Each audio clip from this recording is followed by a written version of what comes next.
Herkese iyi akşamlar. İletişim Çalışmaları canlı yayın serisinde bir başka yayınla beraber karşınızdayız. Bu akşam da çok keyifli bir yayın bizi bekliyor. Bugünkü konumuz Grossberg. Kendisi bizle beraber çok önemli bir konuyu konuşacağız. Kamusal entelektüeller, güç ve sorumluluk Epstein tartışması üzerine güncel bir olay üzerinden değerlendireceğiz. Tabii ki her zamanki gibi yanımda yine Berkay Tarım hocam var. Hem hocamıza hem de Grossberg hocamıza hoş geldin diyoruz. Berkay hocam sözü size vermek isterim. So, greetings, Professor. Amazing to host you once again. If you do prefer, we can move on with the first question. Sure, but by all means, call me Larry. Okay, Larry. Thank you so much. İlk sorumuzu alabiliriz.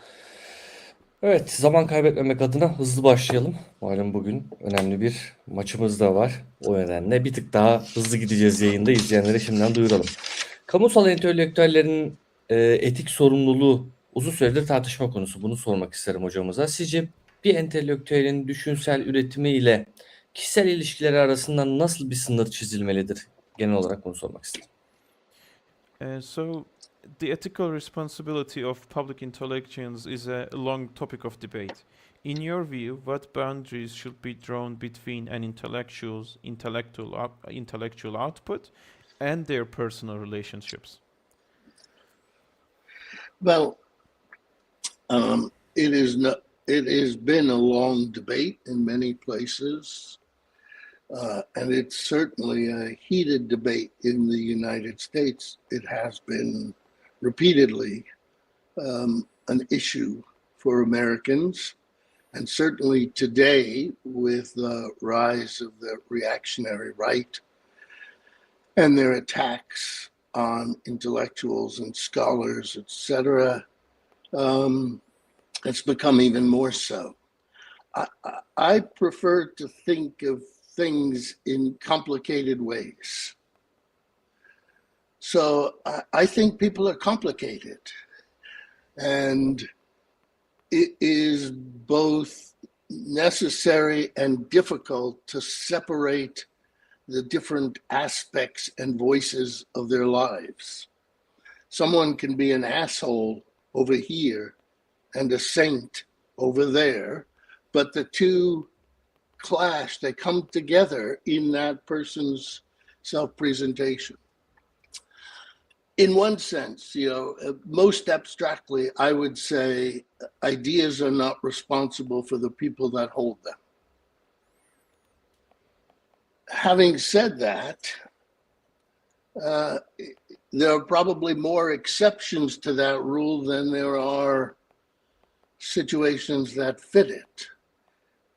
You cannot expect intellectuals' lives or anyone's lives to embody what they would like to think of themselves. And for many intellectuals, as intellectuals, that is crucial to how they think of themselves.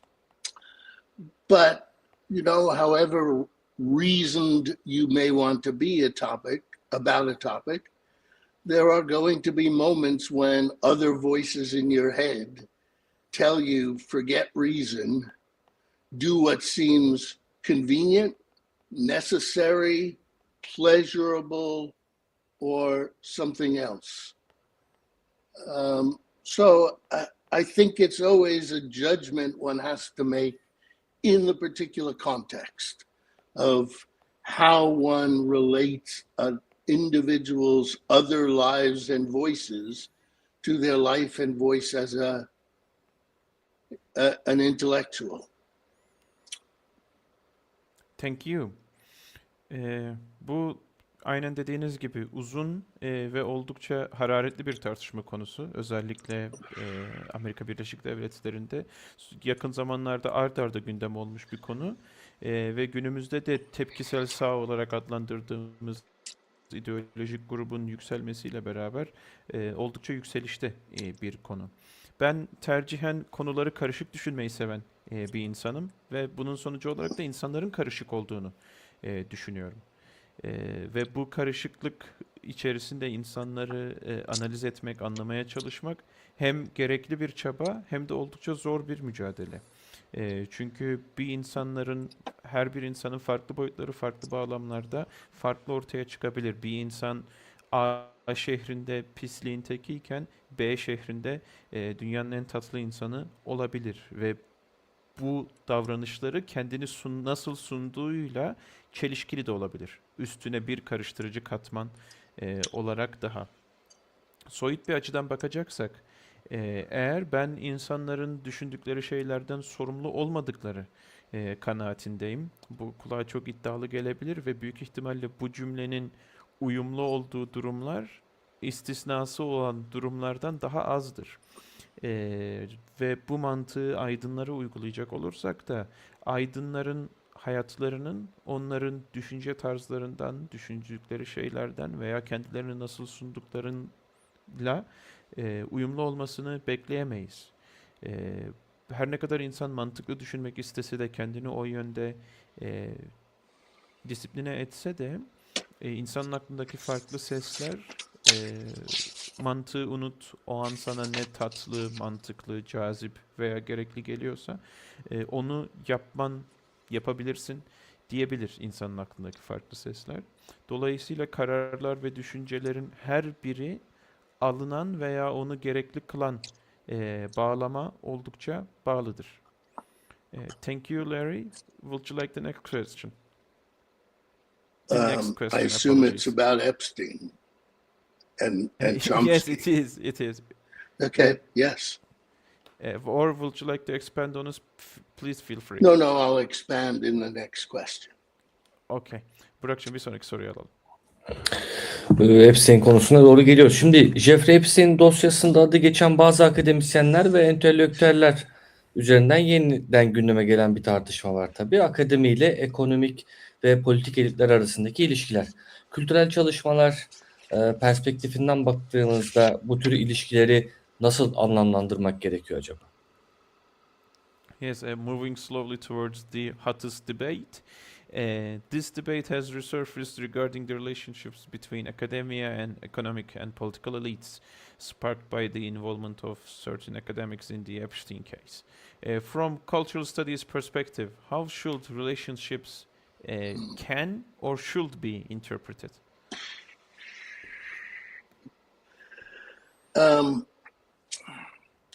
The Academy has, in the U.S., and please note everything I say is limited to the U.S.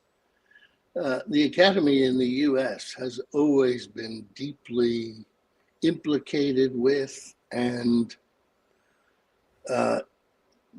shaped by political and economic forces. This is not new. The particular ways in which it is working or has been working over the past 50 years, let's say, are new. And of course, Epstein's case has brought to light some of the peculiarities of it. Epstein is a very complicated issue. And it is sad to see so many people reduce it to some simple judgment. Starting with the most specific and interesting, or let's just say specific, Epstein, because without the specifics, you just turn Epstein into another example of wealth asserting itself, or neoliberalism asserting itself, or propaganda asserting itself. And I have no doubt that it is part of a very long history. When I was growing up, everyone was convinced that something called the Trilateral Commission was basically dictating the future of the world. Right? I'm sure there were previous, they're sort of conspiracy theories, although being a conspiracy does not make them false. But talk about Epstein. First of all, if you look at the list of academics who have been called out most frequently, they include, let's see, I made a list, obviously Chomsky, Larry Summers, Alan Dershowitz, Dan Ariely, Marvin Minsky. I could go on. There's something very interesting about that. They're all Jewish. Now, whether or not you think Epstein is, as is Epstein, by the way, or was, I'm not suggesting this is some kind of anti-Semitic conspiracy. I am suggesting that given the defunding of universities over the past 50 years and the difficulty of obtaining funds to support your research, people go to the benefactors that are available to them. Whatever else Epstein was, and he was many things, Epstein was Jewish, and he was a Jewish benefactor. He was known to support Jewish charities, not always the ones I would support, and Jewish artists, scholars, and intellectuals. It's not surprising that under the conditions of the contemporary university, Jewish scholars would go to Epstein. All right? Thank you. That's just the way America is. Do you want me to stop, maybe? Yeah, that would be nice. Okay. Then you can elaborate. Please feel free. Yes. Thank you. Amerika'da akademi, şunun da altını çizmek istiyorum. Bu yayın boyunca bahsettiğim her şey Amerika ile, Amerika Birleşik Devletleri ile alakalı. Dünyanın başka yerlerine geçmemeye çalışacağım. Bilgim de kısıtlı olduğu için. Amerika'da akademi her zaman politikayla ve politik ve ekonomik güçlerle derin bir ilişki içerisinde olmuştu. Bu yeni bir kavram değil. Ancak bu ilişkinin nasıl ilerlediği ve onlarla alakalı konunun ilerleyişi diyelim geçtiğimiz 50 yılda sürekli değişmiştir. Ve bu oldukça karışık bir konudur. Bu konuyla alakalı benim üzücü bulduğum noktalardan biri ne kadar fazla insanın çok az bilgiyle ne kadar net kanaate vardığı idir. Ve bence bu Epstein konusuyla alakalı bizim spesifik noktalara ve ilginç noktalara bir ayrı bakmamız gerekiyor. Çünkü bu dediğim spesifik noktalar olmadan Epstein vakası dediğimiz konu zenginliğin, aşırı zenginliğin, neoliberalizmin veya propagandanın kendini ortaya çıkarmasından başka bir şey değil. Şüphem yok ki bunun geçmişi de vardır ve çok daha köklü bir şeye işaret ediyordur. Örneğin ben çocukken trilateral, üç taraflı bir komisyon tarafından dünyanın geleceğinin şekillendirildiğine dair komplo teorileri vardı. Bunları desteklediğimi söylemiyorum ama komplo teorisinin komplo teorisi olması onu yanlış yapar da demiyorum. Şimdi Epstein konusuna geri dönelim. Akademik olarak listeye bakarsanız ki hocamız kendisi bir liste çıkarmış. En sık ismi geçen hocalara baktığımızda Chomsky, Summers, Derstov, Einstein, Minsky gibi ki liste daha da uzun gidiyor. Baktığınızda en çok ismi geçenlerden sıraladığınızda hepsinin Yahudi kökenli olduğunu görüyorsunuz. Ki Epstein'in de Yahudi kökenli veya en azından Musevi dinine tabi olduğunu biliyoruz. En azından bir dönem. Burada ortaya koymaya çalıştığım şey kesinlikle antisemitik bir Yahudi düşmanı bir komplo teorisi değil. Kesinlikle alakası yok. Dikkatini çekeceğim nokta şu, dikkate sunacağım nokta şu. Amerika'daki mevcut üniversitelerin ödeneklerinin ne kadar az olduğunu, belli başlı çalışmaları yapmak için ya da herhangi bir çalışmayı yapmak için ne kadar az hibe, destek ve benzeri yöntemlerin olduğunu göz önüne bakarsanız ve Epstein her birçok ünvanı ve yaptığı birçok iş var ama yaptığı işlerden biri de bağış yapmak. Çalışma yapmak isteyen Yahudi kökenli akademisyenlerin onunla iletişim içerisinde olması aslında kulağa çok da ilginç gelmiyor. Çünkü Epstein dediğim gibi birçok işle ilgileniyordu ama ilgilendiği işlerden biri Yahudi kökenli derneklere, sanat çalışmalarına, felsefe araştırmalarına, akademik çalışmalara destek vermesiydi. Dolayısıyla Yahudi kökenli dediğim gruplardan akademisyenlerin, düşünürlerin onunla iletişim içerisinde olması çok da şaşırtıcı bir durum değil. Larry, back to you. Okay, thank you. Thank you. Sounds good in Turkish. Thank you so much. I do my best. The second thing about Epstein, second voice, second dimension, is, of course, and people make a lot out of this, that he is a convicted felon for sex crimes. And that apparently many of the people he supported, like Chomsky, became friends with him and even offered him advice about what is basically public relations, how to improve his image.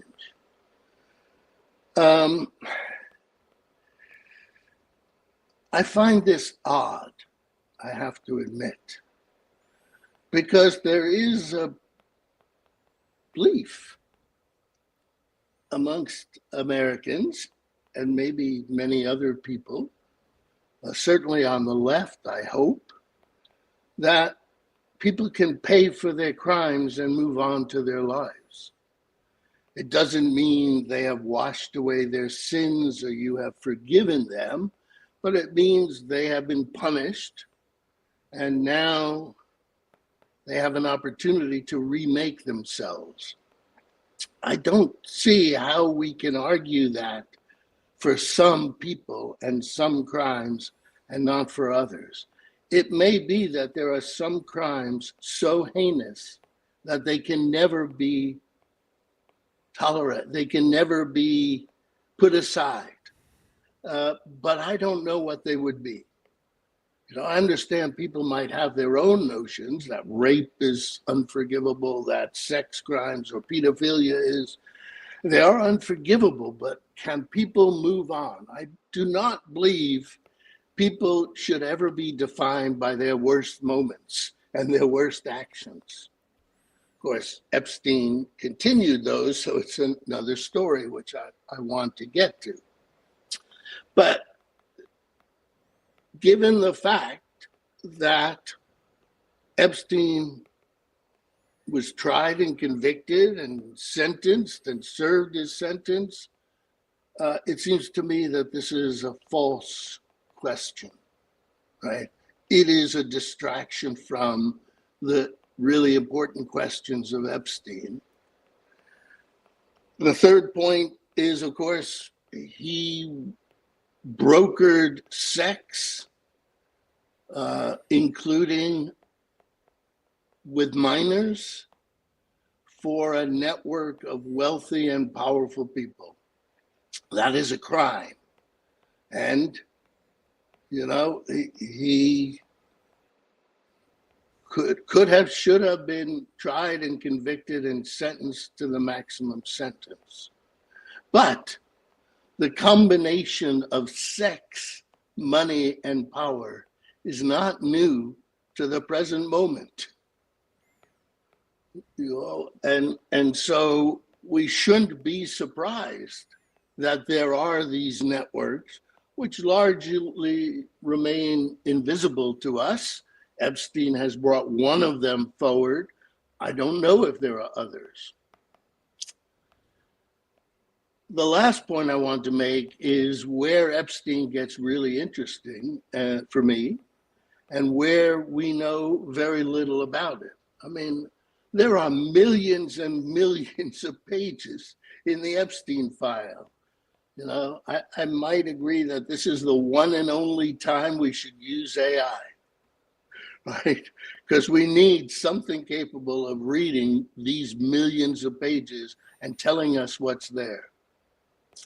Epstein's network was a network of money and power. It was a financial network, and it was a political network. And we've learned more recently, it was an intelligence network. This is, more frightening, more interesting, more revealing about how contemporary political economies are working. And we have only just begun to try to unravel how this network of money and power, of wealth and power and information operated, how it was put together, how it was maintained, how people who may not have been interested in and may or may not have known about the sex, were nevertheless pulled into this network and in many cases pulled into becoming friends with Epstein. That's the interesting question for me.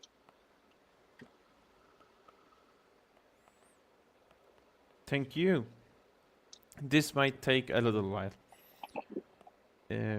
Bu sorunun ikinci boyutuna geçelim lütfen. Ve boyutları da ilerledikçe bence ilginçlik de artıyor. Epstein dediğimiz kişi nihayetinde cinsel suçlardan dolayı hüküm giymiş, yargılanmış, hüküm giymiş ve cezasını tamamlamış bir kişidir. Bunun çevresinde onu destekleyen kişilerin, ondan tavsiyesini alan kişilerin, Chomsky ile alakalı bu yönü çok tartışmıştık. Hatta halkla ilişkilerle alakalı uzmanlığını isteyen kişilerin olduğunu da biliyoruz. Bana şurası çok garip geliyor. Ben burayı çok garip buluyorum. İnsan ve insanın işlediği suç ile ilişkiye bakış bu konuda çok ilginç bir hal oluyor. Umarım sol görüşlüler arasında bu tartışılan bir konudur. Çünkü belli bir kesimin ya da belli bir insanların bakışı, insan suçunun bedelini ödedikten sonra kendisini yeniden inşa edecek bir fırsata sahiptir diyorlar. Ama bazen öyle insanlar, bazen öyle suçlar vardır ki bu dediğimiz argüman, yani suçu geride bırakmak onlar için veya o suçlar için geçerli olmayabilir. Aklınıza eminim belli başlı suçlar geliyordur. Buna örnek olabilecek. Ancak ben hangi suçların geride bırakılmayacak kadar kötü diyelim, kötü olduğuna dair bir cevabım yok. Dolayısıyla insanlar işledikleri suçu ardlarında bırakabilirler mi sorusuna da bir cevabım yok.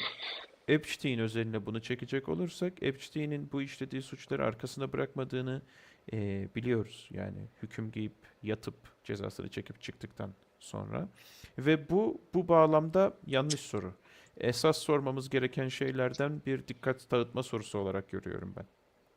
Çünkü Epstein'i tam anlamıyla tanımlayacak olursak, yaptığı önemli işlerden biri aralarında çocukların da bulunduğu insanların cinsel amaçlarla veya başka amaçla ve ötesi de olabilir tabii ki amaçlarla aracılığının, ticaretinin yapılması.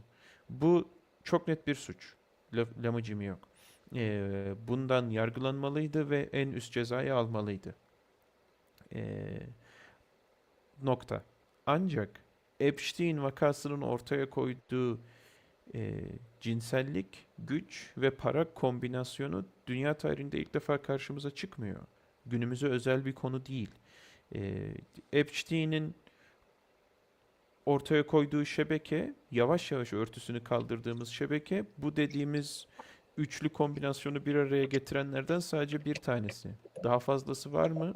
İçtenlikle bilmiyorum. Bu konuyla alakalı değineceğim son nokta da ve bana kalırsa sorunun başında belirttiğim gibi en ilginç noktası, ötesi en az bilgimizin olduğu noktası.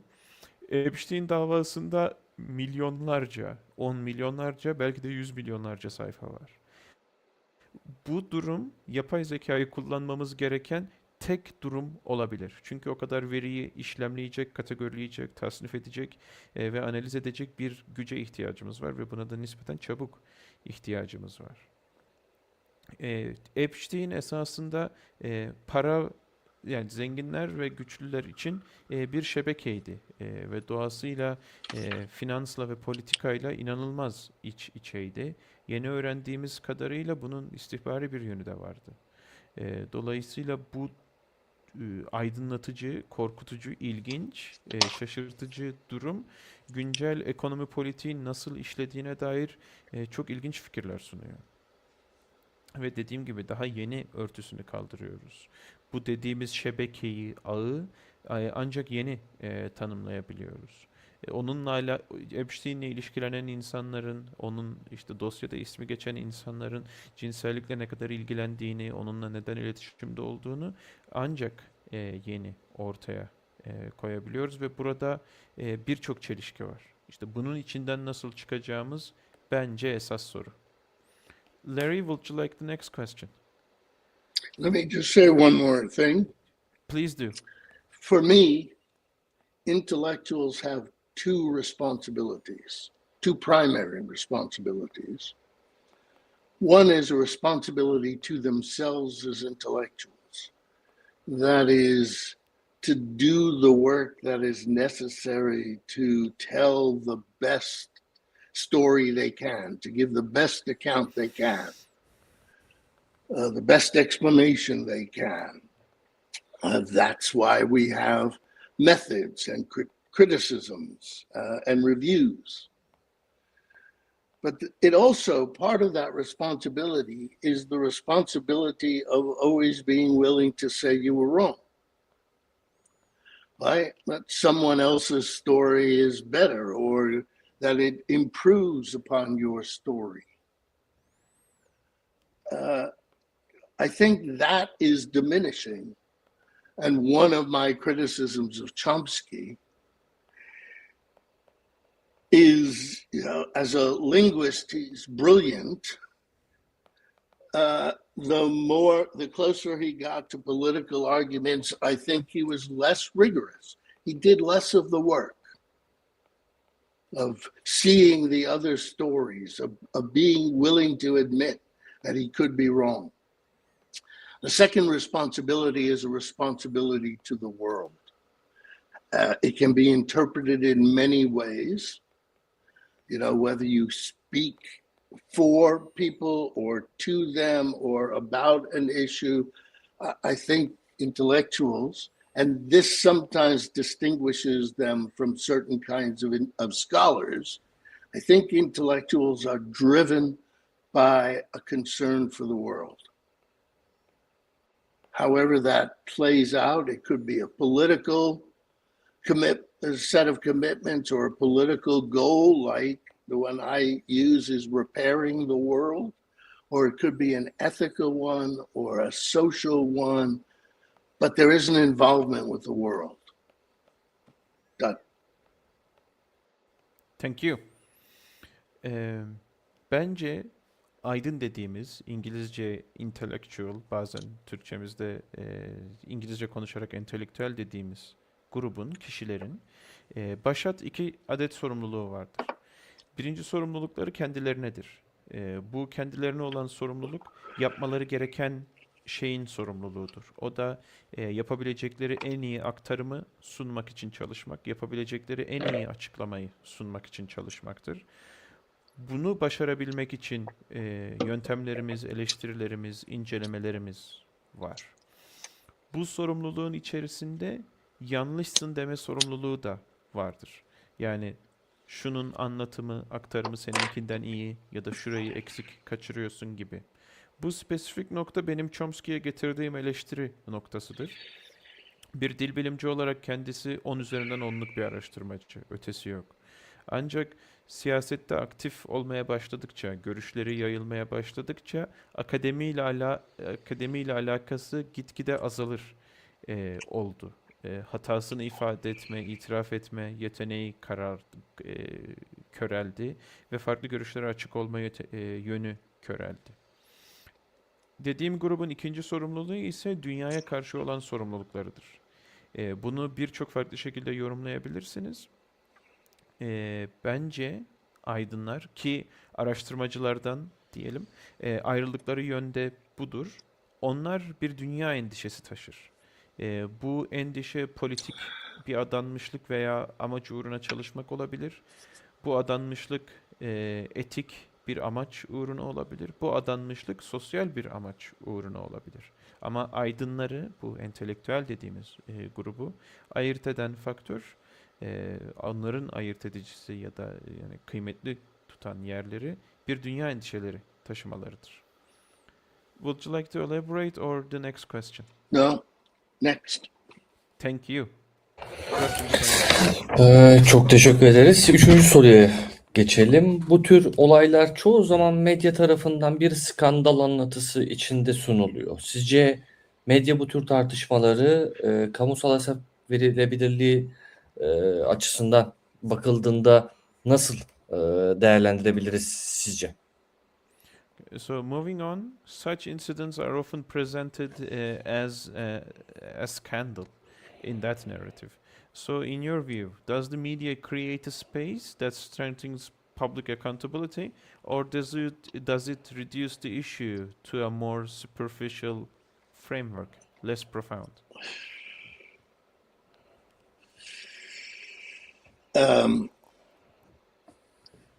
the United States, the media have rarely been profound and rarely created real spaces for discussion and argument, the contestation of ideas and positions.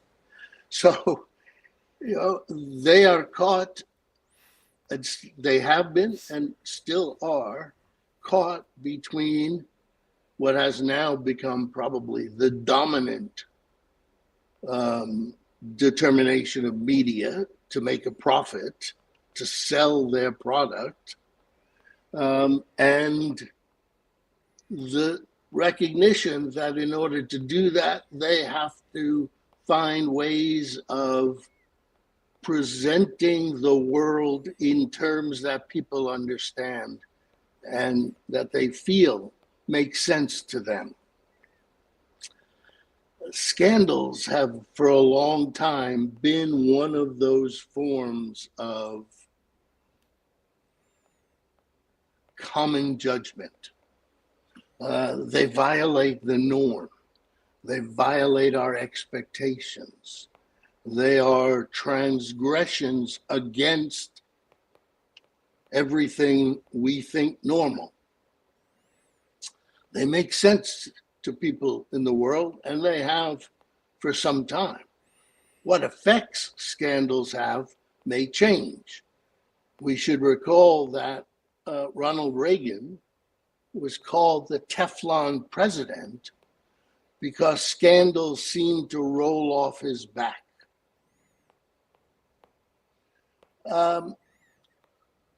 Is this a scandal? That's one story that makes sense of it. The fact that the scandal has been reduced to a matter of sex and friendship, let's call it broadly, participating in Epstein's network, his matchmaking, is the fault not of the media, but of how we want it to be told.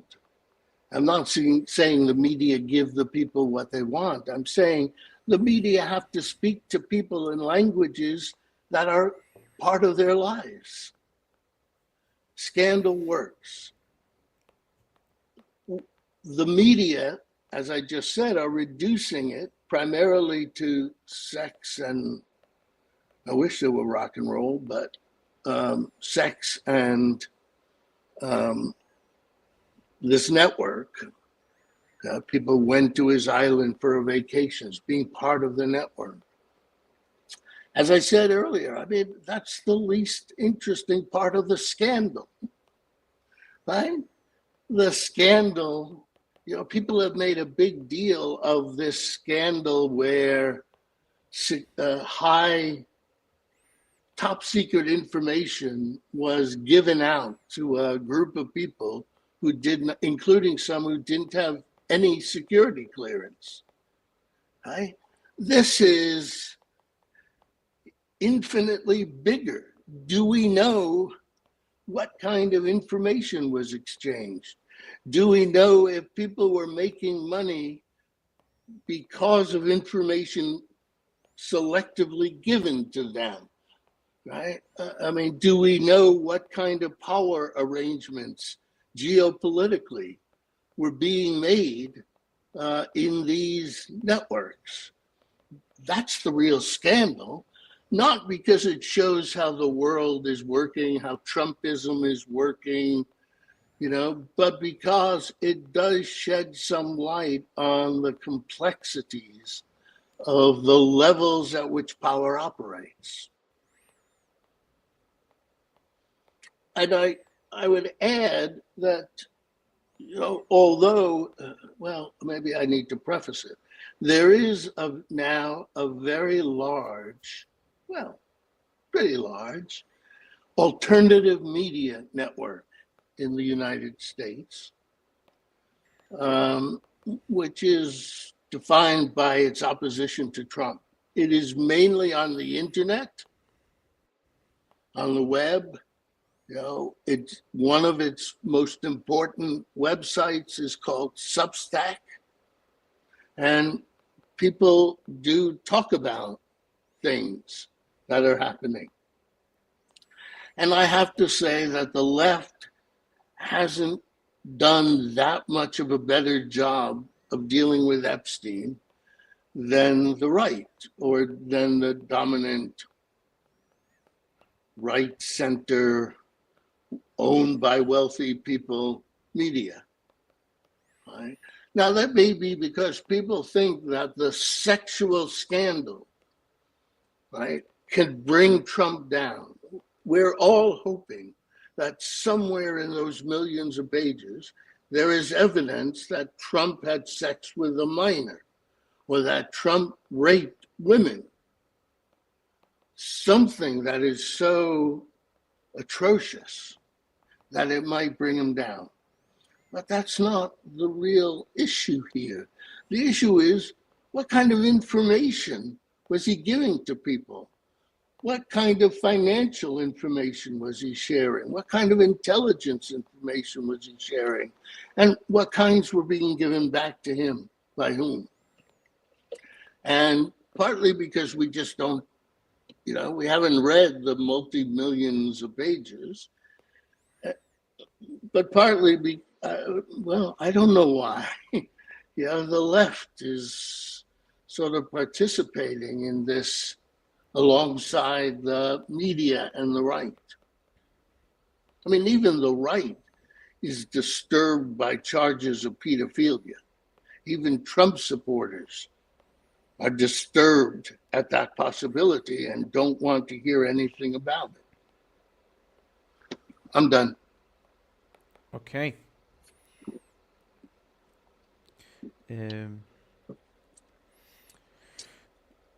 Amerika'dan başlayalım. Dediğim gibi cevaplarım her zaman Amerika özelinde olacaktı. Ve Amerika'daki medya nadiren derinlik ihtiva etmiştir. Nadiren gerçek bir tartışma ortamı sunmuştur.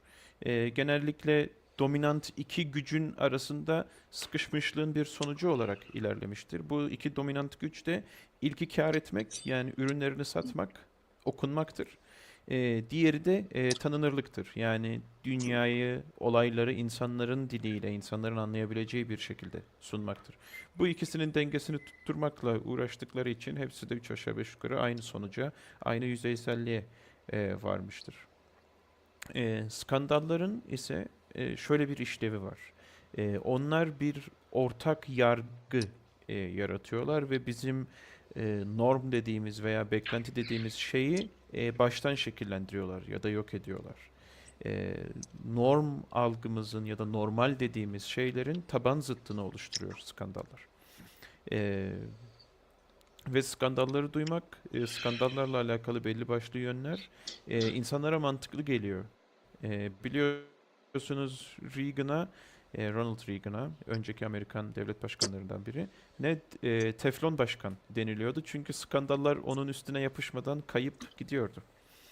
E, Şimdi bu Epstein konusu tam bir skandal. Kesinlikle öyle.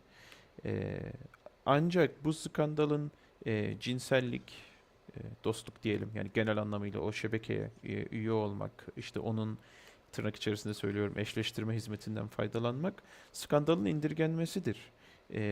Aslında bu bizim duymak istemediğimiz en az ilginç bulduğumuz kısım. Ama medyanın anlatımıyla bu skandal tutuyor. Ve dediğim bu Epstein vakası bir cinsellik ve güç, hatta sadece cinsellik, adaya gitmek, orada yine tırnak içerisinde söylüyorum tatil yapmak olarak indirgeleniyor. E, Bu Epstein şebekesi çok gizli, ulusal güvenlikle doğrudan ilişkilendirilebilecek bilgilerin belli başlı insanlara dağıtıldığı, ki ciddi bir kısmının kleransı bile yok, dağıtıldığı bir yer. Bence en büyük nokta burası. Orada ne tür bilgiler dağıtılıyordu? Dünyanın jeopolitik olarak şekillendirilmesinde gücün nasıl dağıldığı, gücün nasıl ilerlediği ile alakalı çok ilginç şeylere ışık tutabilir burası. Bence esas nokta burası. E, Ama e, bu konu dünyanın güncel gündemleri veya Trumpizm ile, yani Trump'ın teşkil ettiği ideolojik görüş ile kaynayıp gidiyor. Halbuki esas skandal olması gereken şey gücün kendi iç dinamikleri, bizim tahayyülümüzün ötesindeki gücün dinamikleriyle alakalı çok iyi bir ışık tutabilir. Önemli bir noktaya daha değinmek istiyorum. Yine Amerika'da oldukça geniş bir alternatif medya akımı var. Bu alternatif medya genel olarak Trump düşmanlığı üzerinden tanımlanıyor ve büyük çoğunlukla internet tabanlılar. Merkezi olarak da ben Substack isimli bir sosyal medya internet platformunu görüyorum. Ancak Epstein konusunun gündeme getirilmesi ya da gerçek skandalın dillendirilmesiyle alakalı ben sol medya, az önce söylediğim alternatif medya ile sağ ya da merkez sağ, yani o çok zengin kişilerin sahibi olduğu medya kanalları arasında çok ciddi bir fark göremiyorum açıkçası. Tabii ki bunun Trump'la alakalı çok önemli noktaları da var. O milyonlarca sayfa kanıt arasında Trump'ın 18 yaşından küçük bir kişiyle cinsel ilişkiye girdiğine dair bir kanıt varsa bu Trump'ın başkanlığını düşürebilir. Ama ben hala gerçek odaklanılması gereken noktanın bu finansal, ulusal güvenlikle alakalı ne tür bilgilerin kimlerle nasıl paylaşıldığı ve bu paylaşımlar karşılığında ne bilgiler alındığına dikkat çekilmesi gerektiğini düşünüyorum ve bu konuda dediğim alternatif medyayı da oldukça zayıf görüyorum. Yani sol da sağ medyaya uyum sağlıyormuş gibi gözüküyor. Ki zaten Trump taraftarları, Trump seçmenleri bile pedofili ile alakalı bir şeyler duymak istemiyor. Bunu günlük hayatlarında taşımak istemiyorlar dedi ve bitirdi hocamız. Would you like the next question or Let me add something. please do, please do. There is nothing inherent in the story of scandal or of a scandal that prevents it, that necessarily closes off the possibility of interesting and important conversations. It depends how you read the scandal, what other stories you put it in conversation with. You can put it in conversation with stories of personal failure. You know, perhaps the most common way scandals are read. You can put it in the context of stories about global failure, right? And then the scandal becomes a story about wealth, right? Or it becomes a story of neoliberalism, or it becomes a story of Trumpism, or whatever you want. You know, what I advocate is somewhere in between those extremes. We find the important stories, right? Epstein, the politics of Epstein have to be placed into the larger politics of the rise of the right in the United States since the 1960s and 70s, right? And that means it's more complicated, as I was trying to suggest. I'd also like to make an observation. Burak is sitting in this scholar's paradise of books. I am sitting in the American paradise of leisure. Now, I'll defend myself by saying I chose it rather than my office because I don't smoke in my office, and I smoke when I'm talking this way. And you, Berke, am I saying it right? You're sitting in a neutral space of translation. It's very interesting that we are a metaphor spatially for the conversation, but that's just an observation. Thank you. That's a very nice point, by the way. The first time in our 3 years of live streams, it has been a topic of conversation. It's part of the context of the conversation. Yeah, master of the context. Thank you. Şimdi skandalda ırsi olarak skandalı ilginç yapan yerleri iptal eden bir özellik yoktur. Skandalın özelliği neyi gündeme taşıdığınız ile vücut bulur.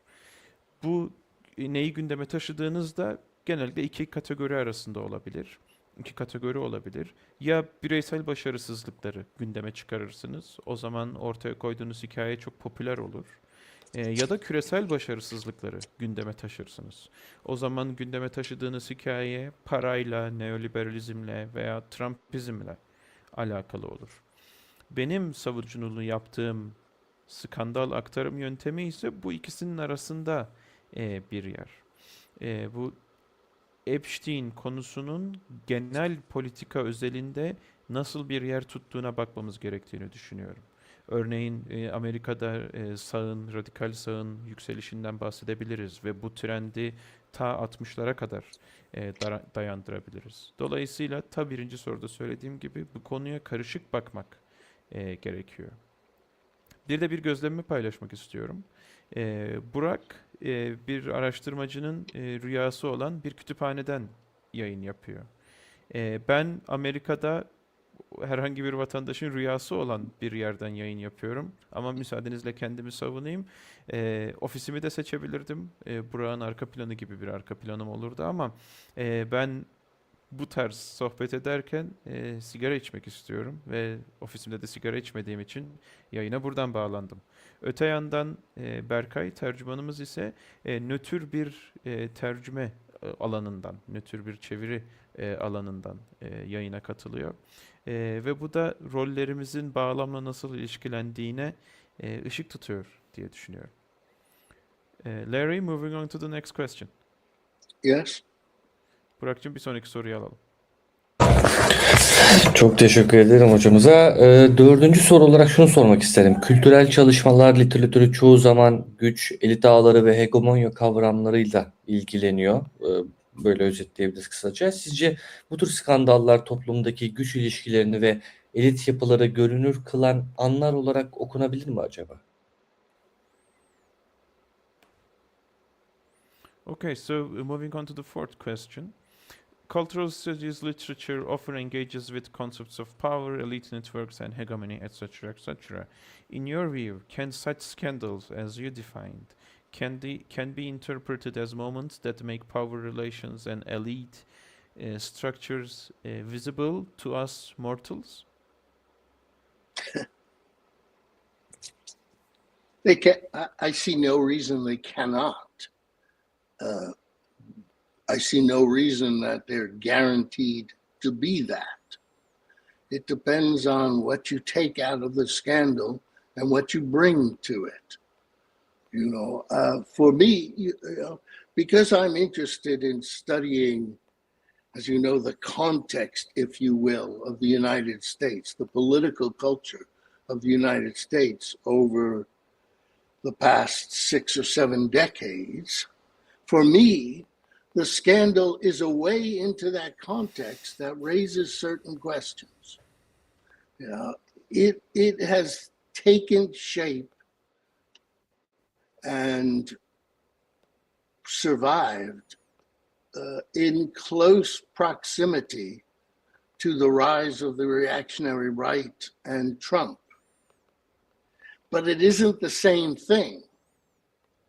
The interesting questions for me about the scandal are, what does it open us up? What does it point us towards that we might better understand the context of political struggle in the United States? How do I put stories of this scandal, which, as I said, have yet to come forth in some of the most important ways, how do I put those stories in conversation with, for example, the stories I have been trying to tell for the past, say, 10 years, about the rise of Trumpism and this new, partly old, partly new reactionary formation. So it doesn't, it opens up questions about how power is operating at different levels, in different sectors, in different relations. It points me to things I hadn't thought about within Trumpism. I have to think about how such a, let's call it a conspiracy, a network of power and greed and pleasure, how that articulates to, how it functions in relationship to the larger context of Trump. Trump, I've written over and over again, unfortunately, is all about starting with chaos. Trump produces chaos. And as soon as you settle into a comfortable position with the chaos he produced last week, he's going to produce more chaos, right? Just when you thought we're going to invade Iran, he didn't. And then he did. Who knows what their plans are for Iran? He now says we have successfully done regime change. The world can fend for itself in the Straits. It's just chaos, right? But that isn't what Epstein is about. So how does this network of relations, how does that story fit into the stories of Trump that I've been telling? Right? Those are questions about hegemony and power and intellectuals, right? Partly because there are intellectuals involved in the story, and partly because we are intellectuals trying to tell better stories about what's going on.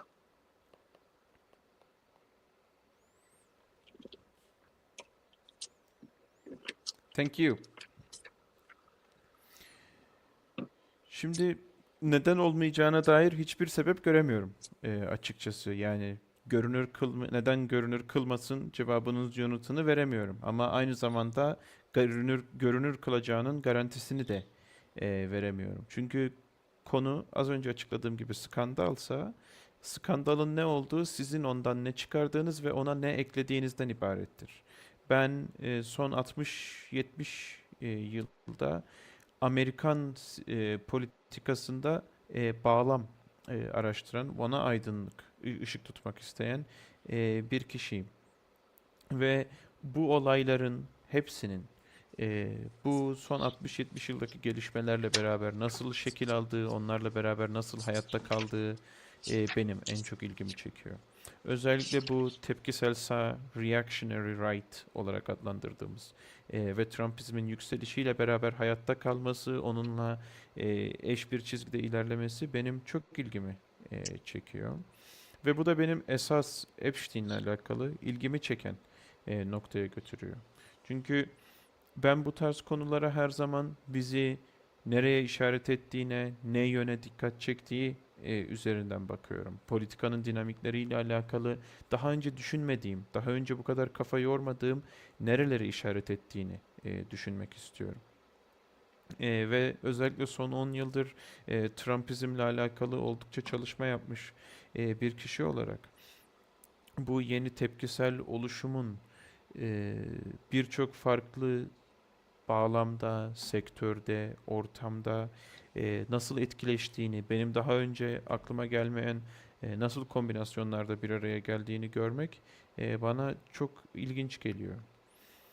Epstein vakası esasen güç, haz ve hırsın bir şebekesi.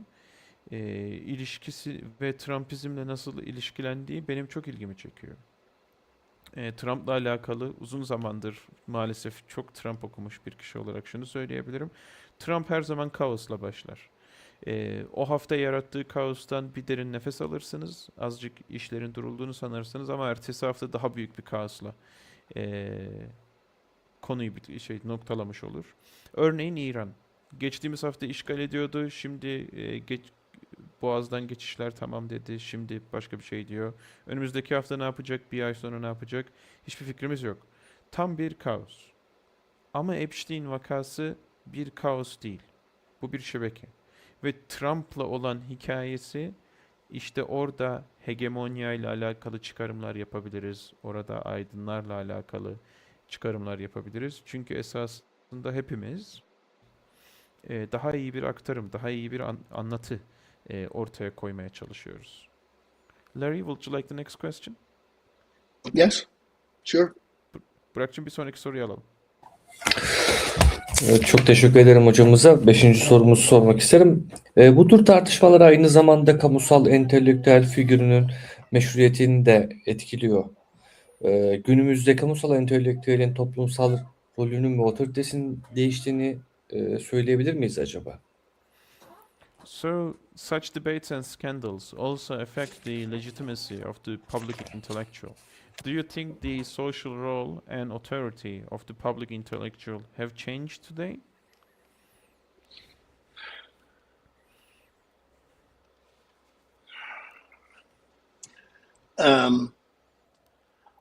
I think there is little or no reason why this scandal in particular should be affecting the position of the public intellectual or of the intellectual at the moment.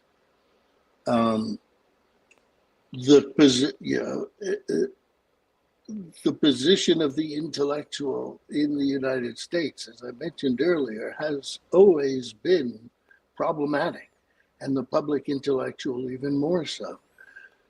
There is a long history of anti-intellectualism in America, a long history of not trusting the educated elite. And that has continued. And in fact, it has been magnified in recent decades because of, let's call them scandals in the academy. work that has been published that is later deemed unpublishable, evidence of falsifying data, evidence of succumbing to the pressures of corporate sponsors. There have been plenty of scandals, if you will, in the academy in the previous few decades. And to be honest, the academy has not dealt very well with them. It has certainly not reassured people that it is dealing with them in ways that should restore their faith in the academy and in intellectuals more broadly. It is under attack. The position of academic and intellectual is under attack from the right, obviously, but also from the left. You know, I am constantly amazed by how often I confront people on the left who share a politics with me who are not interested in ideas or in the findings of rigorous research or in being challenged. The question more particularly of the public intellectual, the United States is, it's hard to say what its tradition of public intellectuals is exactly.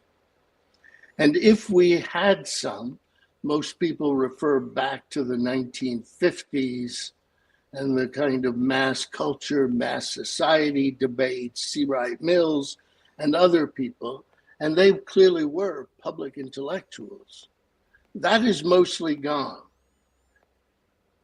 And it's gone as much because of the academics and intellectuals who no longer seem to me to want to be intellectuals. They want to be, God forbid, please don't hate me, they want to be ideologues. They want to tell their story as the truth. They don't want to say, let's have a conversation, let's open up, let's muse together, let's think about it. Here's my opening gambit. Let me hear other people, let me go out, let me read more. I don't think we have very many public intellectuals, and there are many reasons for it. The most obvious being the very kind of polarization that we think we are in, both politically and culturally. Yeah, which side are you on? Which side are you on doesn't make for very, very good public intellectuals. It may make for good organic intellectuals, people who speak out of a position, out of a movement, out of a politics, and they are public, obviously, for their constituency. But I wouldn't call them public intellectuals anymore, right? Excellent point. Thank you.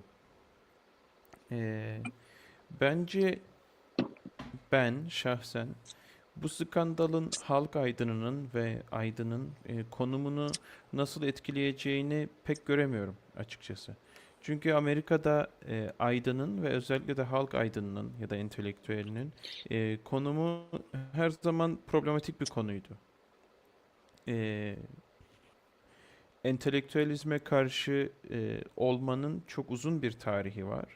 Eğitimli elitlere güvenmemenin çok uzun bir tarihi var Amerika'da ve bu tarih devam ediyor. Hatta son 20-30 yılda arttığını bile söyleyebiliriz. Ve bence akademi ve entelektüeller de bu güvensizlik ortamıyla mücadele etmek için çok iyi bir performans ortaya koymadılar. Yine son 20-30-40 yılda finansal baskılara boyun eğip kaldırılmış çalışmalar ya da korsan bilgiyle, bilgi hırsızlığıyla ya da yayınlanmayacak uydurma şeylerle yayınlanmış çok fazla konu oldu ve bu dediğim eğitimli elit kesim ya da akademik kesim halkla olan bu güvensizliği tamir etmek için yeterince çalışmadığını düşünüyorum. İlginç bir şekilde bu entelektüel kesim, akademik kesim hem sağdan hem de soldan saldırı altında ideolojik olarak. Ve ben buna her zaman şaşırıyorum. Yani solcu bir insanla tartışıyorum örneğin. Ama o politikadan bir haber, bulguları, uzun çalışmalar, birçok analizler sonucunda ortaya çıkmış sonuçları duymakla ilgilenmiyor, eleştiriye açık değil. Ve halk aydını eğer Amerika'da olduğunu iddia edebilirsek bile varsa 50'lerde vardır ve ondan sonra da kaybolmuşlardır. E, Ben artık akademik ve entelektüel çevre içerisinde bu halk aydını kısmını görmüyorum. Çünkü lütfen bunu söylediğim için beni affedin. Ancak ben bu kesimin bir idol olmak istediğini görüyorum. Kendi hikayelerini norm olarak aktarmak istiyorlar. Hadi bir tartışalım. Benim söyleyeceğim bu, senin söyleyeceğin bu gibi bir tartışma ilerleyiş içerisinde değiller. Kendi söylediklerini norm olarak ortaya koymak istiyorlar. Ben bu durumu e, iyi bir süredir içerisinde olduğumuz kutuplaşmaya eşleştiriyorum. Kutuplaşma hem siyaseten hem de kültürel olarak hayatımızda önemli bir yer tutuyor. Kimin tarafındasın sorusu konuyu indirgemiş oluyor. Ki bence bu kutuplaşma içerisinde ortaya çıkmış entelektüel kesim organik bir entelektüel kesim oluyor. Yani o koşullarla mücadele etmeyi öğrenmiş, argümanlarda kuvvetlenmiş organik entelektüeller oluyor. Ama kesinlikle halk aydını olmuyorlar. Larry, would you be expanding on this or the next question? No. Oh, Thank you. I'm fine. Burak'cığım bir sonraki soruyu alalım. Çok teşekkür ederim yine hocamıza sorusu için. 6. sorumuzu sormak istiyorum. Entelektüeller ile ilgili bu meseleler Amerikan siyasi kültürünün daha geniş dokusuna nasıl uyuyor acaba? Aynı zamanda Epstein tartışması daha büyük bir tablo içinde nasıl bir yere oturuyor sizce? So, a question for your expertise. How does all these scandals and issues regarding intellectuals fit into the broader fabric of American political culture? How does Epstein case fit into the bigger picture? Um, I can't answer. I can't tell you even tell a story about how Epstein fits into the bigger picture of the political culture because I don't know enough about the details, the complexities of what we are talking about. I'm not, I mean, there is the sex scandal, but that is related to these other possible scandals, economic, political, and I don't have the details. Whether or not I choose to find them, I spent half a day, most of a day, reading about Epstein for this interview because I didn't know very much except what I'd seen in the media. But I don't think I know enough. But I can say that in my interpretation, in my story, what the reactionary right is doing is rejecting what we think of as the liberal order, the post-war liberal order. But when they think of it, it's longer than, the 1950s or 1940s. They think of it as the roots of modernity, right? It's the modern world. They're not rejecting technology, but they're rejecting the principles of organization and value that define liberalism. for us, not in the sense of liberal ideology, but in the sense of how most Western societies have been moving since the 18th century. It's the Enlightenment. A lot of their intellectuals explicitly reject the Enlightenment and its foundations located in as the foundations of contemporary society. They're attacking liberalism, and what Trump is doing is tearing it down for them, right? Systematically, one system after another, one sector after another. Whatever the economy is becoming, it isn't capitalism in any of its recognizable forms. It's more like a corporate mercantilism, going back, to the 15th and 16th centuries. But now it's through corporations and individual wealth. Do we understand this? Is it a form of capitalism? I don't know, but they're tearing down everything, even as Hayek imagined it, the revered figure for many conservatives. They're tearing down the political. Trump's trying to get rid of elections or to suppress voting is not merely because he wants power. I'm sure he does. It's also about tearing down the democratic state. And a key moment in liberalism, and I mean this, let's call it liberal modernity. A key moment in that is the status of knowledge. All right? This was the heart of the Enlightenment, and it continued. Our societies, American society has valued knowledge. It may value it for the wrong reasons, like, it delivers technologies that make life better. But we have valued it, and I can't say we continue to value it. That value is under attack, right? The value of knowledge. People often talk about this as the problem of truth. I think truth is too difficult a word, right? And so the attack on intellectuals is a key moment. The irony is that the right told us this 50 years ago in America.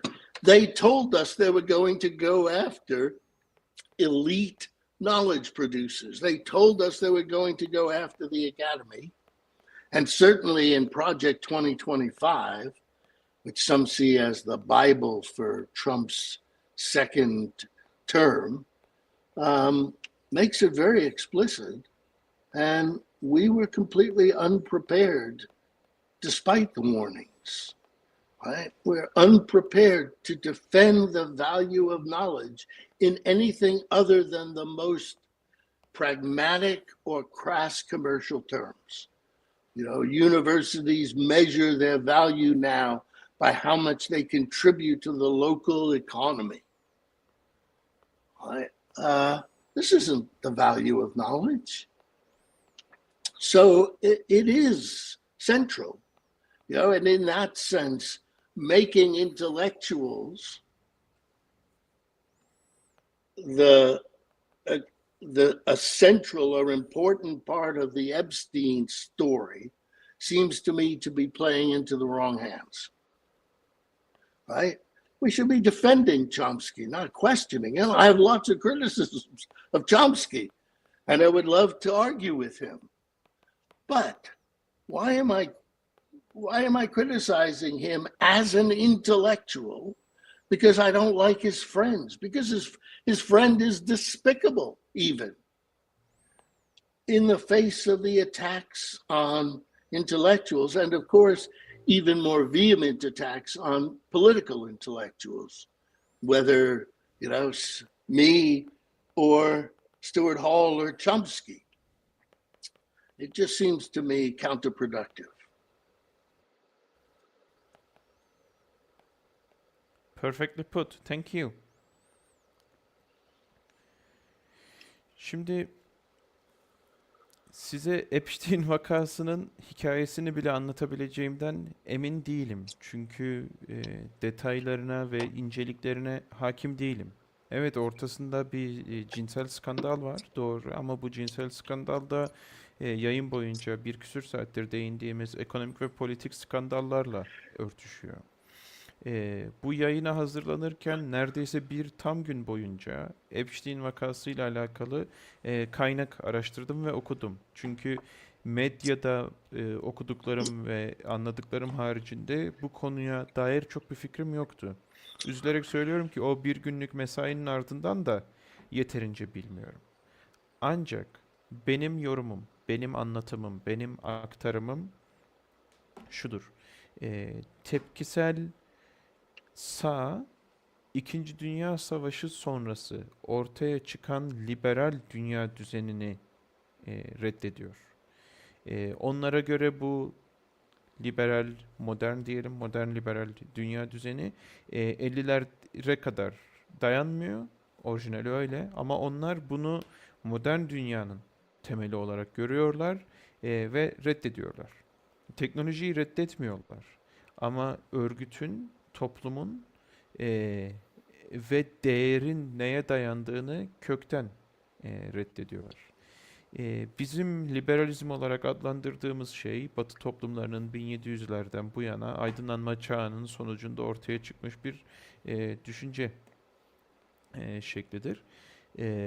Ve tepkisel sağ bunu yok etmeye ciddi bir çaba sarf ediyor. Trump da sistematik olarak ve koşar adımlarla bunu hızlandırıyor. Ekonomiye her ne oluyorsa bu yıkımın, sistematik yıkıma hizmet ettiğine eminim. Sanki 1800'lerin başında endüstri devrimi yeni oluyorken gibi şirket merkantilizmini yeniden yaşıyoruz sanki. Bu kapitalizm mi? Ben açıkçası emin değilim, ama bahsettiğim yıkım sağcı düşünürlerden olan Hayek'in tanımladığı yıkımdan bile öte. Trump politikayı mahvediyor. Yani oy kullanmayı, seçim kavramını yok etmek istiyor. Bunu sadece güç elde etmek istediği için yapmıyor. Tabii ki güç elde etmek istiyor. Ama esas konu, gündem, skandal, demokratik devleti, demokrasi algısını yıkmak. Şurası çok önemlidir. Liberal modernitede bilginin konumu merkezidir. Aydınlanmanın sonucunda bilginin konumu merkezi olarak tanımlanmıştır. Bilgi değerlidir. Bilgiye değer verme sebepleriniz yanlış düşünceler veya art niyetler olabilir. Ama değerli olan bilgidir. İşte tam olarak bu nosyon saldırı altında. Buna kimisi gerçeklik problemi olarak isim vermiştir. Ben gerçekliği çok zor bir kelime, tanımlaması çok zor bir kelime olarak buluyorum. O yüzden öyle adlandırmak istemiyorum. Ama ta 1950'lerde benim tepkisel sağ olarak adlandırdığım ya da tepkisel sağ olarak adlandırdığımız grup aydınlara saldıracağını söylemişti. Bunun anahtar olduğunu belirtmişti. Hatta bu durum Trump'ın 2025 projesi, hatta ikinci döneminin İncil'i olarak adlandırılan belgede de vardır. Ve bu durum 70 yıl önceden kendini belli etmiş olmasına rağmen korkunç derecede hazırlıksızız. Bilgiyi tamamen pragmatik ve indirgemeci sebeplerle kıymetli tutan, el üstünde tutan kişiler haricinde buna hazırlıklı olan hiç kimse yok. Yani duruma bakar mısınız? Üniversiteler kendi değerlerini yerel ekonomiye ne kadar destek verdikleri üzerinden ölçmeye çalışıyor. Ve bu bana kalırsa yanlış emellere hizmet ediyor. Chomsky'yi savunmamız gerektiğini düşünüyorum. Benim onun akademik çalışmalarına birçok eleştirim var. Keşke bir denk gelip otursak da tartışabilsek.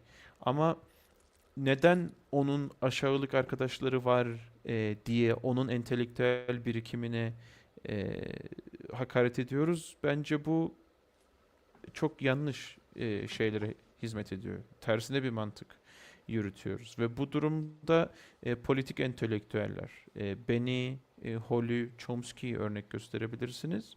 E, Bu konuda doğru bir yaklaşım sergilediğimizi düşünmüyorum açıkçası. Laurie, will you be expanding on this or prefer the next question? Just to make one quick point. I mean, Please do, please do.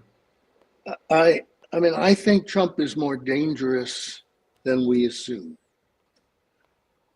because we end up often telling the story as a personal story.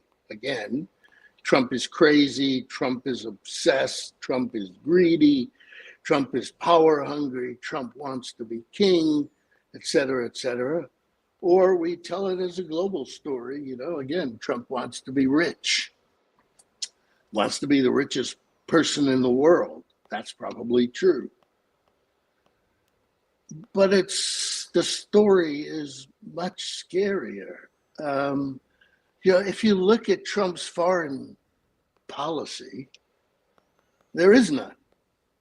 It's complete chaos, right? What he does is completely unpredictable. What he says from one day to the next is full of contradictions, because I think, in my story at least, he wants to tear down the liberal world order, right? He wants to destroy NATO. He wants to destroy the institutions that were set up after the Second World War, right? And hence, he's doing the same thing that he has done in America. Start by producing chaos, right? No one can predict what he will do next. There is no rhyme or reason. It is chaos. But I think there is something going on. What's going on is, as I said, an attempt to bring down the liberal modernity that has defined us increasingly, from the 18th century, and then especially in the 19th, and more quickly in the 20th. And that's scary. It's scary because, well, you can imagine all the reasons, right? I have no idea. One of the things Americans do, or US people do, is cite what's happening in other countries where there appear to be similar political movements. I don't know if they are or not. The fact that a country has an increasingly authoritarian government doesn't mean all forms of authoritarianism are the same or have the same directions and goals. But I think what's happening in the United States can be understood. And as I said, I offer one story. That's it. Thank you. Very down to earth, by the way. Ben Trump'ın sandığımızdan çok daha tehlikeli olduğunu düşünüyorum. Çünkü az önce skandalların nasıl sunulabileceğinden bahsetmiştim. Trump'ı bireysel bir hikaye olarak sunduğumuzda onun çok hırslı, kral olmak isteyen bir kişi olarak ortaya koyuyoruz. Trump'ı küresel olarak küresel bir skandal olarak anlattığımızda ise onun dünyanın en zengin insanı olmak isteyen bir kişi olduğunu iddia etmiş oluyoruz ki bunun doğru olma ihtimali de yüksek.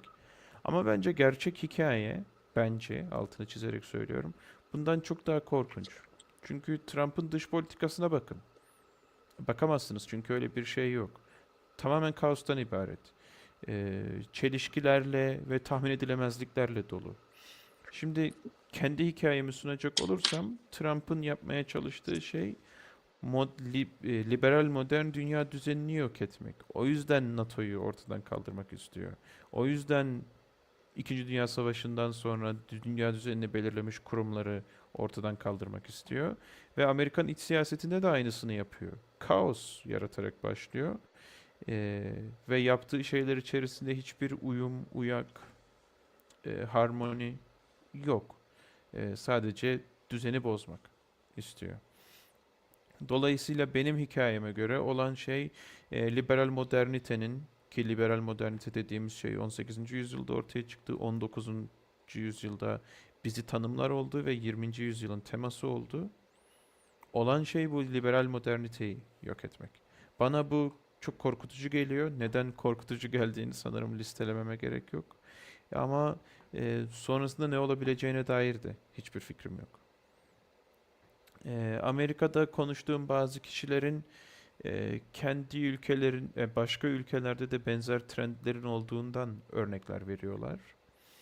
İşte otoriterliğin yükseldiği diğer ülkelerden Amerika ile arasında paralel çizmeye çalışıyorlar ya da kanaatlerini oradan türetiyorlar. Ama ben bunun mantıklı bir yöntem olduğunu da düşünmüyorum açıkçası. Çünkü Amerika'daki otoriterliğin yükselişi ile X ülkesindeki otoriterliğin yükselişinin aynı olma ihtimali düşük. Amaçları, odakları, emelleri hepsi farklı olabilir. Ve bu bütünüyle sunduğum, altını çizmek isterim. O da benim hikayem. Larry, moving on to the last question. Yes, Thank you. fine. Burak, I'm conscious about your football game. yes. Son olarak şunu sormak isterim. Son soru olarak şu an yaşanan bir savaş var malum. Bir tarafta İsrail ve Amerika, diğer tarafta İran. Bu savaş hakkında sormak isterim. Sizce medya bu tür krizleri nasıl inşa ediyor? Özellikle Amerikan medyasını sormak isterim. Biz uzakta olduğumuz için çok fazla bu konuda bilgi sahibi olamıyoruz içeriden biri kadar. Hem bunu sormak isterim hem de hocamız ek olarak Trump'tan bahsetti, yok etmeye çalıştığı şeylerden. Peki Trump olmasaydı İran'la savaş yine olur muydu? Yoksa bu bir Amerikan emperyalist düşüncesi mi? So, moving on towards or closing with the recent developments and the ongoing war. So, how does the media construct such geopolitical crises as Iran and Israel and Gaza, etc.? How does these narratives open up a space for critical debate? But moreover, we have been talking about Trump. We analyzed it true and true. Is the war with Iran a Trump issue, or is the war with Iran a American imperialism issue?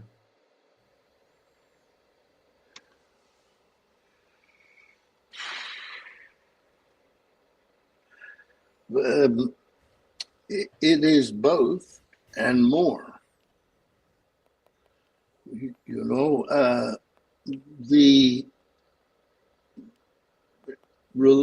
place of Iran in the Middle East and its relation to Iraq has troubled American presidents, and two previous Republican presidents intervened into Iraq to try to stabilize something.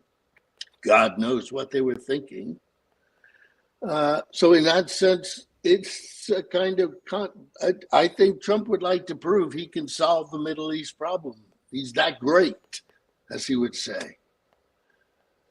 I think it is an issue of wealth and economy and control of the oil supply in the world. I don't doubt that. Chomsky's right about that. But it is more. It is, there are so many, you ask how the media are constructing it. Well, I can't answer that, because the myth, and it probably was always a myth, that you could read the American mentality, that you could talk about US media by reading and citing certain key aspects. Whether it was ever true, it isn't. It isn't. It isn't true now. There are so many stories being told about it. You know, for a large part of the left, it's a story about Israeli aggression and expansionist dreams to reconquer the promised land. For Jews, it's the positive side of that story. It's the Jews reclaiming the promised land and defeating their enemies, as they have always had to do. For others, it's a story about the Middle East more generally, you know, and the way the Middle East was divided after the First World War into its present configuration. I think there were 18 countries created from what used to be the Empire of Constantinople, right? The Ottoman Empire. There are for some, of course, it's a story about the conflicts around Islam and the war, often enough, between the Sunni and the Shia, and they're both of whom often repress other versions of Islam. All of these stories are true. You know, that one chooses one story.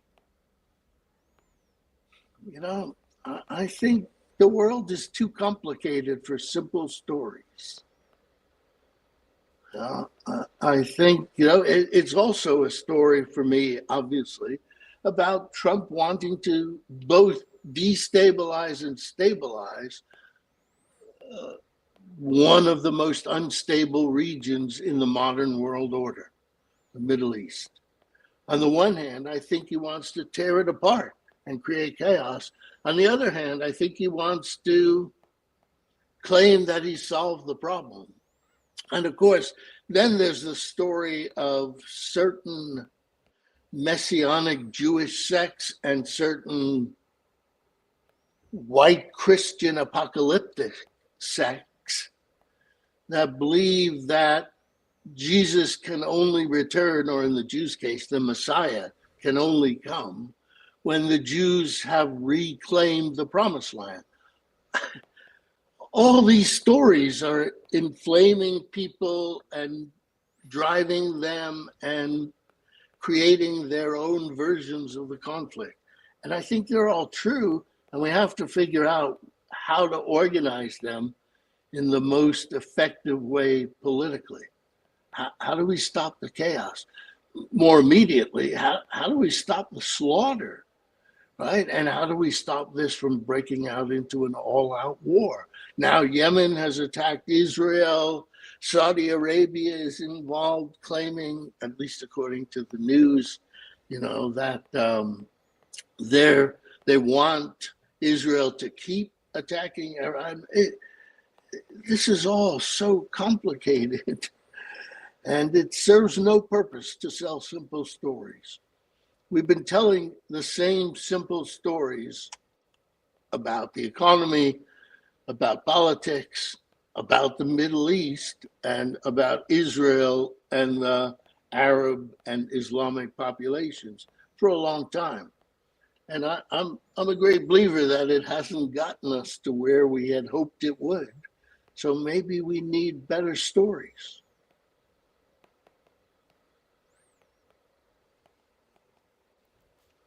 Perfectly put. Bence ikisi de doğru ve fazlası. Şöyle söyleyelim, İran'ın jeopolitik konumu ve Irak'la olan ilişkisi son 3-4 Amerikan başkanını rahatsız etmiştir ve hatta son iki Cumhuriyet Partisi'nden gelen Cumhuriyetçi ekolden gelen Amerikan başkanları İran'a doğrudan müdahale etmişlerdir. Akıllarında ne olarak ne umarak müdahale ettiler sadece Allah bilebilir. Ama eminim Trump Orta Doğu'daki problemi çözebileceğine inanarak girişmiştir. Çünkü kendisi o kadar iyi bir insan, o kadar iyi bir lider olduğunu iddia ediyor. Eminim İran'la alakalı konu zenginlikle alakalıdır, ekonomiyle alakalıdır ve petrol kaynaklarıyla tedariğini kontrol etmekle alakalıdır. Ki petrol konusunda ben Trump'ın haklı olduğunu düşünüyorum. Ancak konu bu 3-4 başlıktan ibaret değil. Amerika'da anlamı, odağı, çıkarılacak sonucu, insanların ne konuşacağını medya inşa ediyor ve ben burada kısıtlı kalıyorum. Bunun ötesini cevaplayacak halim yok. Ama bu şöyle bir efsanedir ki Amerika Orta Doğu'yu düzelten taraf olmak istemektedir. Bu hep bir efsane olarak dolaşmaktadır. Eee, Ancak bunun artık doğru olmadığı, yani Orta Doğu'nun tek bir hikaye üzerinden okunamayacağı bence bir kesin. Çünkü çok çok fazla hikaye var. Örneğin solun bakış açısıyla hikayeyi okuyacak olursak İsrail'in saldırganlığını, İsrail'in yayılma hırsını ve onlara vaat edilen toprakların işgalinden bahsediliyor. İsrail'in hikayesine bakarsak ise bakarsak vaat edilen toprakların ele geçirilmesini olumlu bir şekilde sunuyorlar ve tarih boyunca her zaman yapmaları gerektiği gibi düşmanlarını alt ediyorlar sadece. Diğerlerine göre bakacak olursak da Orta Doğu zaten oldukça karışık bir bölge. Birinci Dünya Savaşı'ndan sonra Osmanlı toprağı olan bölgeden 18 farklı ülke ortaya çıktı. Ve bu ülkeler arasında aynı dine mensup ülkeler arasında dahi savaşlar oldu. Sünniler ve Şiiler arasında sürekli bir karşılıklı baskılama, rekabeti ve çatışmaları oldu. Ve bütün bu hikayeler doğru. Bütün bu ve hepimiz sadece bir hikayeyi seçiyoruz ve onunla devam ediyoruz. Ancak bu basit hikayelerle umduğumuz yere gelemediğimiz oldukça açık. Benim görüşüm bu. Amerika tarafından bakacak olursak ya da Trump tarafından bakacak olursak, şimdi kendi hikayemi katıyorum. Trump Orta Doğu'nun hem dengesini bozmak hem de dengesini kurmak istiyor. Kaos yaratarak Orta Doğu'yu ben düzene soktum diyebilmek istiyor. Ee, Öte yandan farklı bir yerden de dem vuracak olursak belli Musevi kesimler, belli Yahudi kesimler içerisinde, belli radikal beyaz Hristiyan kesimler içerisinde Mesih'in ya da İsa'nın, dediğim gibi farklı kesimler farklı isimler veriyorlar. Onun geri dönüşünün sadece böyle devasa bir kaostan ortaya çıkabileceğini söylüyorlar. Herkes kendi hikayesini, kendi yorumunu katıyor ve bunlara yanlış demek bizlere düşmez. Bence hepsi doğru. Ancak Orta Doğu'yu nasıl politik olarak organize edebiliriz? İşte bu önemli bir soru. Her şeyden önce can kıyımını, her gün yüzlerce masum insanın ölümünü nasıl engelleriz? Bu en önemli konu. Güncel gelişmelere bakacak olursak Yemen İsrail'e saldırdı, Suudi Arabistan İsrail'in İran'a saldırmasını devam etmek istiyor. Gitgide karışıklaşan bir durum var. Ancak bunları tek tek baktığımızda ekonomi özelinden, politika özelinden, Orta Doğu özelinden, İsrail üzerinden, Arap Müslüman devletler üzerinden, Müslüman devletler üzerinden uzun süredir tek bir başlık üzerinden baktığımızda basit hikayelerin bize istediğimiz sonuçlara ulaştırmadığını, istediğimiz derinliğe veya kapsama ulaştırmadığını görüyoruz. Bizim daha iyi hikayelere ihtiyacımız var. Professor, do you have any closing remarks? Yes, just two. Please do. And I'll be brief. The great irony is whenever I talk about how we need complicated stories and we should stop telling the simple stories, that we have repeated for, in some cases, centuries, people tell me, my colleagues tell me, my publisher tells me that people don't want complicated stories. People need simple stories. People are incapable of paying attention to complicated stories. And I find two ironies in this that we don't point out often enough. One is, while we criticize the media and often capitalist consumer products for giving the people what they want, here we are defining our responsibility as a political intellectual by saying we have to give the people what they want. People learn to think in conversation, right? They haven't stopped growing. They haven't stopped changing. They never stop learning. And if you keep feeding them simple stories, that's all they're going to know how to think with.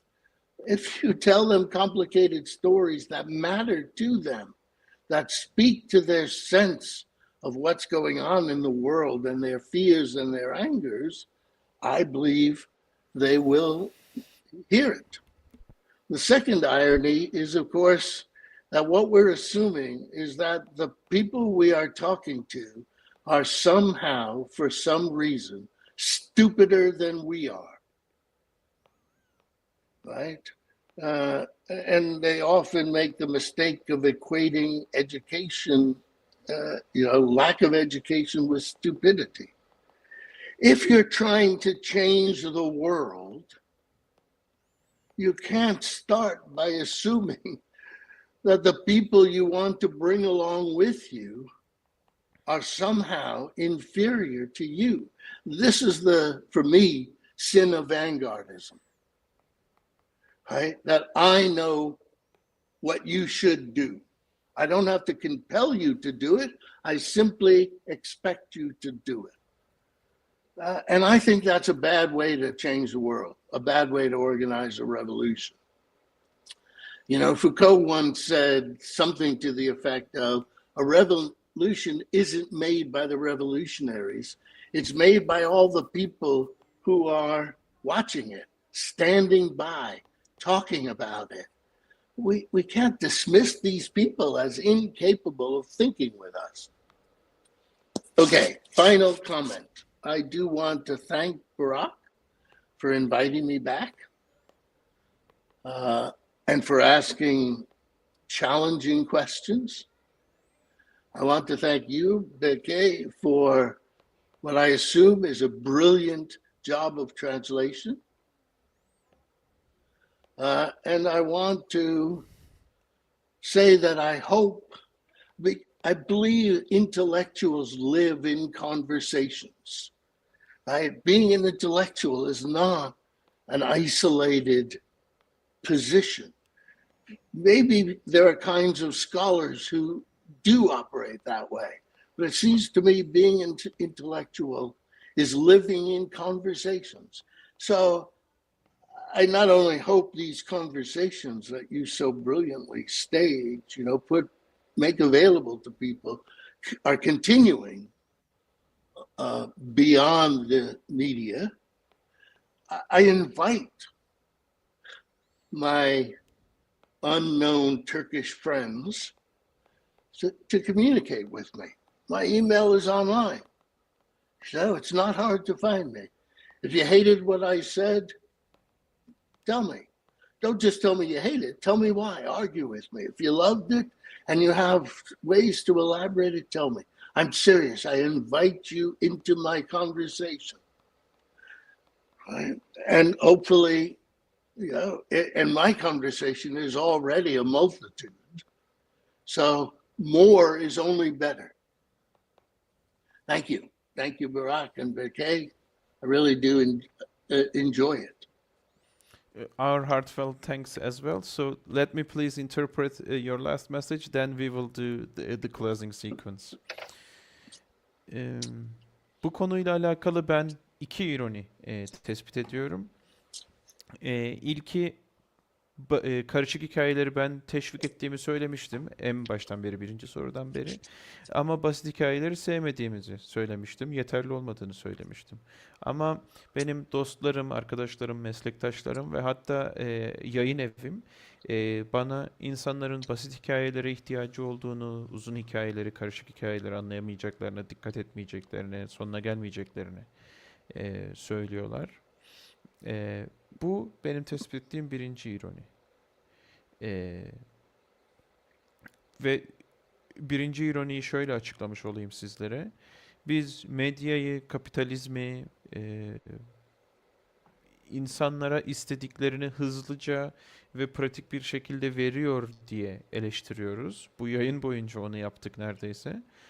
Ama şimdi kendimizden aynısı beklenince eleştirmiyoruz. Yine basit hikayeler ortaya sunmaya çalışıyoruz.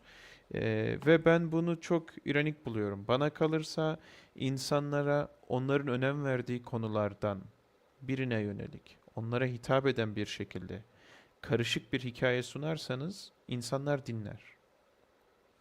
İkinci ironi. Ee, Konuştuğumuz insanların bir şekilde bizden daha aptal olduğunu varsayıyoruz. Eğitimin azlığını aptallıkla eşleştiriyoruz. Ama e, bir, bu mümkün değil.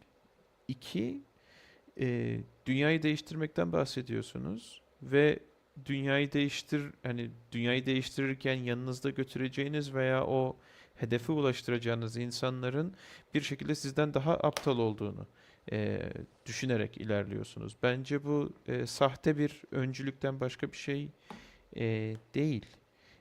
Şöyle bir söz vardır. Devrim sadece devrimi yapanlarla değil, devrimi izleyenlerle yapılır diye.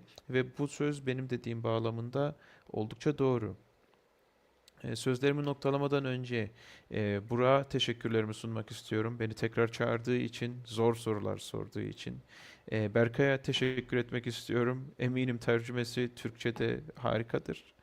E, Bence entelektüel sohbet, entelektüeller izole olmamalı. İnsanlar düşünürken öğrenir. Düşünürken kafa yorar.